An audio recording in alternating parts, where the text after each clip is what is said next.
Hello everybody, I hope you are doing well. My name's William, this is a Setta Corsa Competition, and today we're going to be driving the Nissan GTR Nismo GT3 around the Nurburgring. Uh, I love this car. I've always loved the Nissan GTRs, especially the R35. So we're going to be taking it out around the Nurburgring, giving it a spin. As always, I will have a hot lap for you and then the setup afterwards with some adjustments or tweaks that you can potentially make to it to make it a little more suitable to your driving style. If you don't like it exactly the way I drove it, there'll be some information in there for you.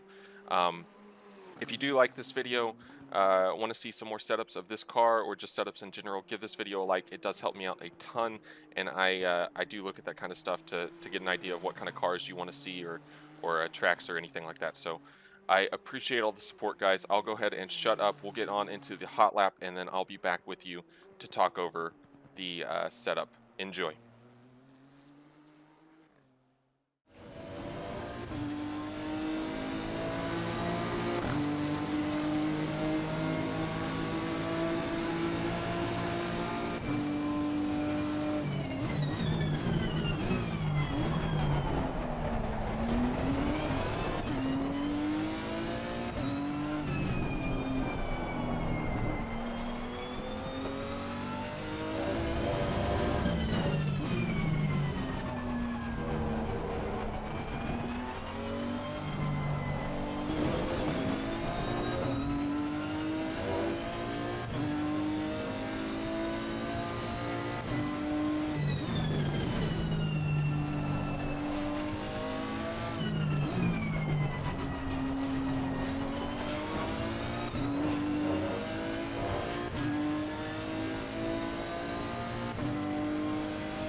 Alright, that was a hot lap around the Nurburgring in the Nissan GTR Nismo GT3. We managed a 154.219. Pretty happy with that time. Let's go ahead and look at the timetables just to see. It shows purple all the way across, which is what I'm liking to see here. Definitely hooked up the middle sector. The last sector, still a little conservative, more time in it. Just a little bit conservative through the final chicane. Final corner felt pretty good though. And then the first sector here, yeah, this one, this first sector was a little bit faster on this invalid lap.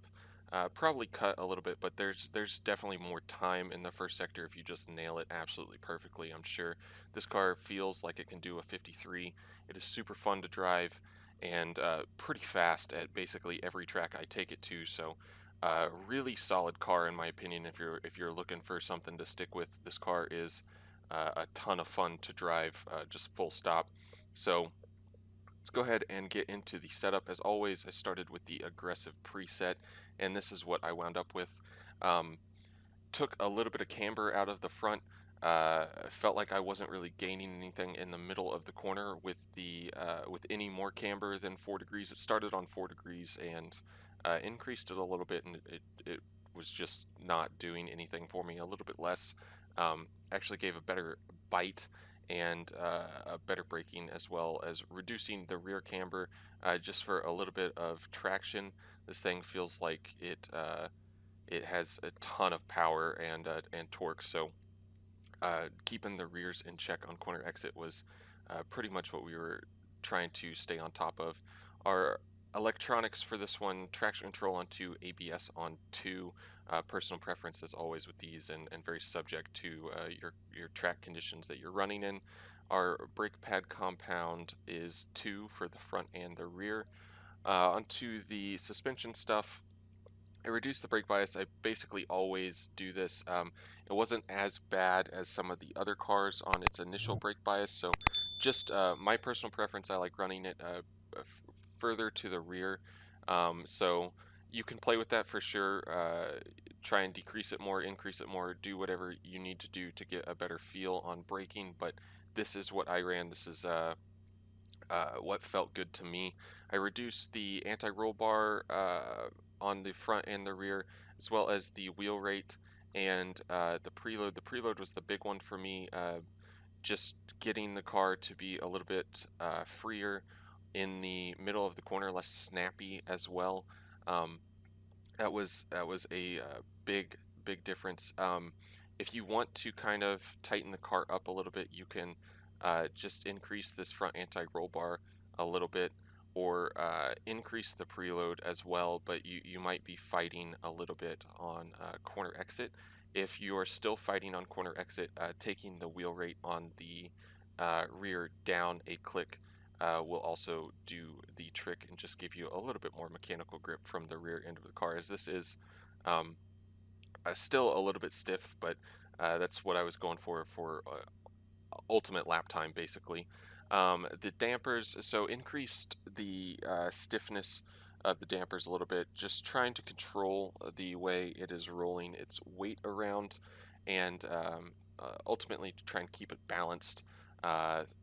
On initial turn in and middle of the corner was the big one. It felt like it was kind of unloading its weight a little bit weird on the aggressive preset, um, especially noticeable on the in the middle of the corner, like I said, and also it just didn't feel like it was putting its weight where it needed to on initial braking and turn in, and then just trying to keep everything in check once again on corner exit, but really does feel solid to me. Very good balance all the way around, like I said. For the aero side of things, just increase the ride height a little bit with the increase of the wing. Try and keep it balanced and not too aggressive. You can probably go up a little bit more if you want the car to be a little more aggressive, and if you want it to be a little bit more tame, just decrease the ride height a little bit. You're going to be giving up a little bit of rotation, and probably go a little bit more towards understeer, but it will be even more docile and easier to handle, in my opinion. So you can go just as always with these ride heights, it's a click or two. So like down to 65 millimeters if you want a little bit tamer car to drive, or up probably just a click or maybe even two. To get a little more rotation out of the car, just kind of shift that aero balance a little bit further forward. Um, but yeah, that's basically the rundown of the setup. I love this car. I've always loved the GTRs. The R35 has been a dream car for a while, so it's always fun to drive these things in the sim. So I hope you guys enjoy the setup. If you do, give this video a like. It does help me out a ton. I appreciate all of the support as always. If you take it out and want to give me any feedback, or just let me know how you get on with it, put it in the comments below, and I'll definitely read it. So any kind of stuff there. I hope you all enjoy the setup. Like I said, feel free to share it with anybody that you're racing with. That's the point of this whole thing. Um, these are free for y'all to improve upon, share, whatever. And I hope it makes it a little bit more enjoyable. Not to say that this setup is the king setup or anything like that, because the aggressive preset was already pretty good, I must say. So um, I hope you enjoy. Once again, thank you so much for watching, and until the next one, bye bye.